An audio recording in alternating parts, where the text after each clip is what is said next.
Canto 10. They had walked a good 10 minutes when Cal noticed the graves give way to pits, and in each pit a fire. "Is this still the same level?" Cal asked, confused.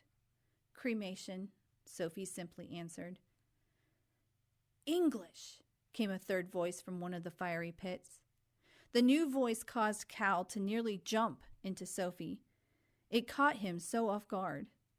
Sophie, who had been facing this new voice, calmly reassured him. "It's okay. He's just one of us. It might be good to talk to him." She pointed behind Cal.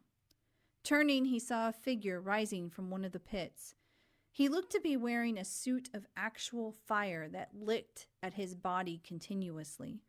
While the fire looked alive, he looked dead. It gave Cal a strange desire to want the fire to consume him. Sophie whispered from behind Cal, "Go talk to him, but don't be cruel. Remember, he landed here." Stepping up to the ghost, Cal stammered, "Hello." "American!" he exclaimed, and his exclamation actually did cause the flames to rise up briefly into his face, causing him to look out of place in the dour landscape that they were currently inhabiting. "Yes," Cal answered. "You sound like an American too." "What part?" the flaming man asked. "I can't place your accent." Cal realized he couldn't do the same. The distance of time and space must have been too far for them to tell where they were from, just from their voice. "I'm currently west of Atlanta. My family goes back generations." "That's a shame," the specter replied. "It appears you and I are enemies, me being from Massachusetts." Only when he said that did Cal realize the man's suit was actually a uniform, and specifically a Union uniform. "Oh," he knowingly expressed. "You're talking about the Civil War." Dryly, and a little darkly, he said, "There was nothing civil about it." "Of course not," Cal corrected himself. "It's just, the war is over," Cal tried to explain. A new voice rose from the pit. This person was also wearing a Union uniform, but only rose to reveal his head and shoulders. "Who won?" The easy answer was the North, but Cal found himself saying, "No one won. Sherman marched through Georgia, destroying everything in his way, and when the North claimed victory, it wasn't to unify the states, so the South remained bitter. I'd say many have remained that way even though we're one country again." "But the slaves, are they free?" the second asked.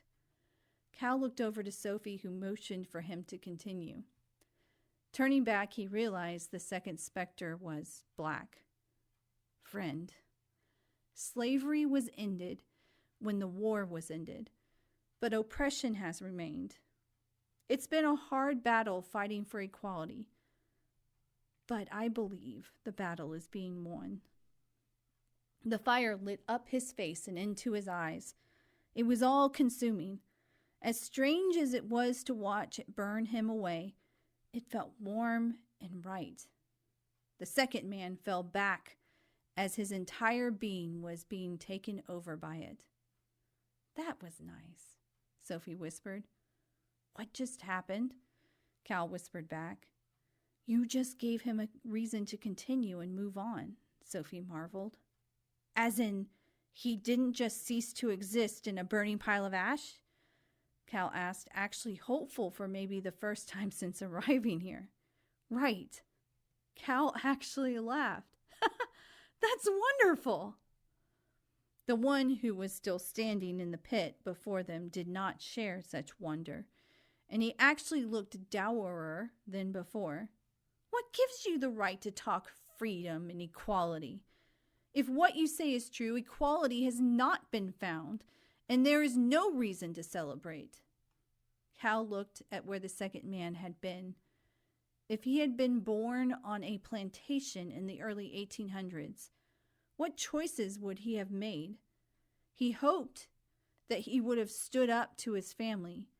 He hoped he would have defected to the north. He hoped things he couldn't know and would never know because he wasn't there. All he knew was that his family never owned slaves. They actually moved from the north right after the Civil War. Either I'm a part of the solution or the problem. The best I can do is not be part of the problem. The first scoffed. I see the future. In this place, we are given that gift. You are indeed part of the problem. Now it was Cal's turn to scoff. No, he answered, sounding more affronted than he cared to admit.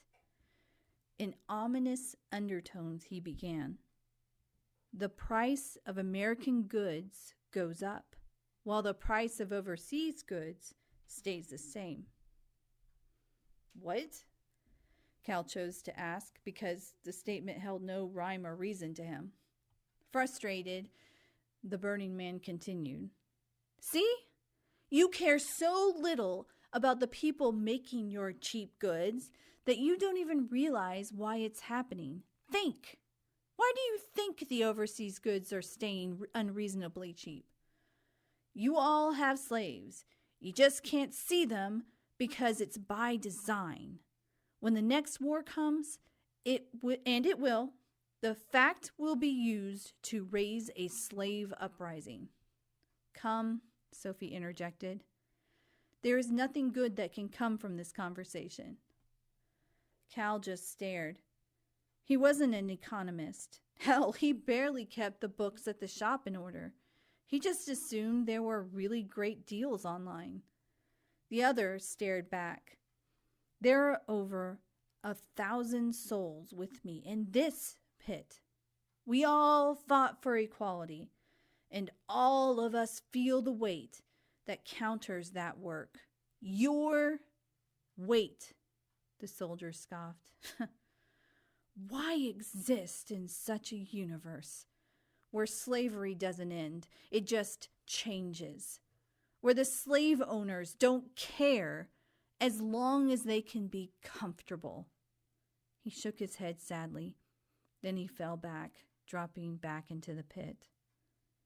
Cal looked over, but all he could see was the faint glow of what looked like dying embers.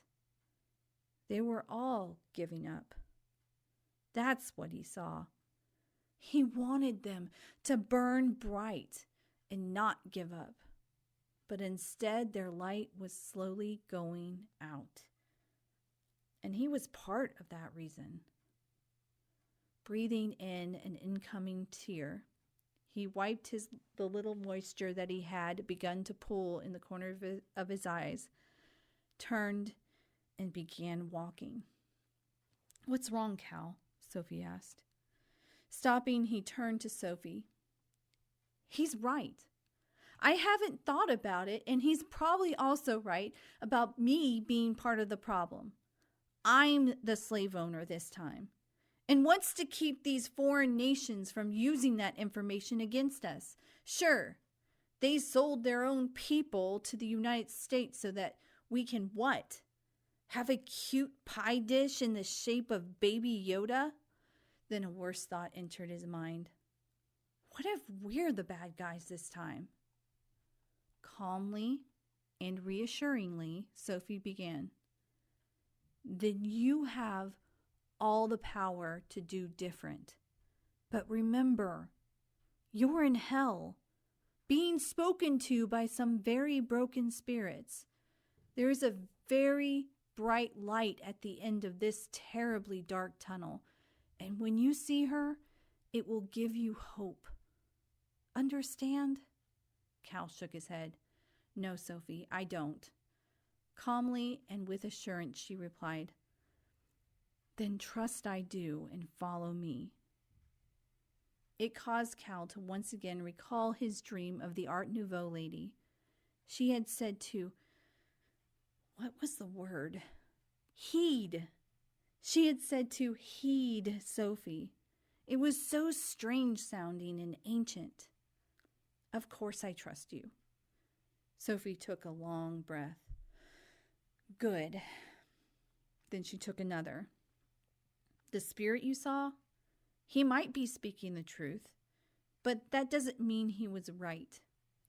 Cal could feel his face knot up. What does that mean? If it's truth, it's right. What you said doesn't make any sense.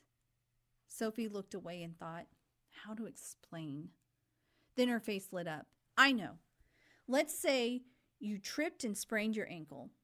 When I got to you, I decided to tell you that spraining your ankle isn't a big deal because someone just broke their leg. Your injury isn't bad in comparison. What I said would be completely truth, but it's not right because it's wrong to use someone else's pain to ignore your pain. That made sense. And in a way he hadn't considered before, but he couldn't connect it to the ghost and his reading of the future. It doesn't make me feel any better, he eventually chose to answer.